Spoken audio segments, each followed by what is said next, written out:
Et nous finissons cette émission avec l'œil de l'expert. Nous allons tenter de comprendre quel sera le sort de l'assurance vie, notamment de la fiscalité en lien avec l'assurance vie, lorsque le projet de loi de finances sera définitivement voté. Pour en parler, nous avons le plaisir de recevoir sur le plateau de Smart Patrimoine Alfred Lorta-Jacob. Bonjour Alfred Lorta-Jacob. Bonjour Nicolas. Bienvenue sur le plateau Smart Patrimoine. Vous êtes avocat fiscaliste au sein du cabinet Cornet Vincent Ségurel. Alors j'ai dit lorsque le projet de loi de finances sera définitivement voté, on n'en est pas encore là pour savoir d'ailleurs quelle sera l'issue de ce projet de loi de finances. Mais l'assurance vie semble dans le viseur quand même d'un certain nombre de députés, notamment la fiscalité liée à la succession en matière d'assurance vie. Oui, une fois de plus. En deux mots, l'assurance vie, qu'est-ce que c'est ? C'est le premier produit d'épargne des Français, on le sait. Pour un ordre de grandeur, c'est un tiers de l'encours total. D'accord.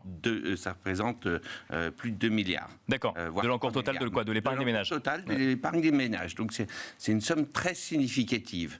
Le régime est relativement simple. Une personne confie une somme à une compagnie d'assurance, à charge pour elle, de la verser à un bénéficiaire en cas de décès. La fiscalité, on la connaît depuis quelques années.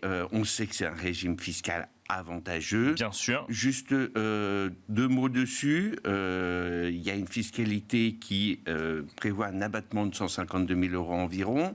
Au-delà de cet abattement... Par bénéficiaire. Par bénéficiaire, vous avez tout à fait raison.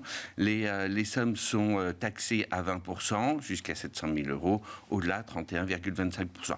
Pour vous donner un ordre de grandeur, ce régime de taxation, par rapport aux pays de l'OCDE, on a 24 pays de l'OCDE, la France est au milieu à peu près en régime de taxation. Sur l'assurance vie ? Oui, il y a ceux qui exonèrent, il y a ceux qui taxent comme les droits de succession, et puis il y a la France, comme d'autres pays, qui ont un régime un peu particulier.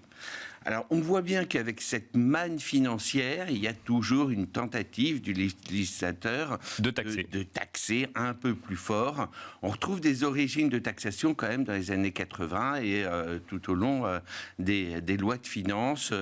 Les dernières sont un peu calmées, mais il y a un fort regain, d'autant plus que la Cour des comptes vient de préconiser un renforcement de l'imposition, en particulier sur les gros patrimoines de ce régime d'assurance vie. Est-ce que ça pourrait aller au bout du coup pour ce projet de loi de finances 2024 ? Alors peut-être pas pour ce projet de loi de finances, parce que le gouvernement n'est pas totalement favorable. Il faut savoir quand même que l'assurance vie, c'est de l'épargne. Bien sûr. Que cette épargne est placée notamment dans la dette publique. Ouais, dans des fonds euros, donc c'est de la dette française. C'est de la dette française. Donc c'est un peu un cercle trop taxé. C'est moins d'acquéreurs de dette française.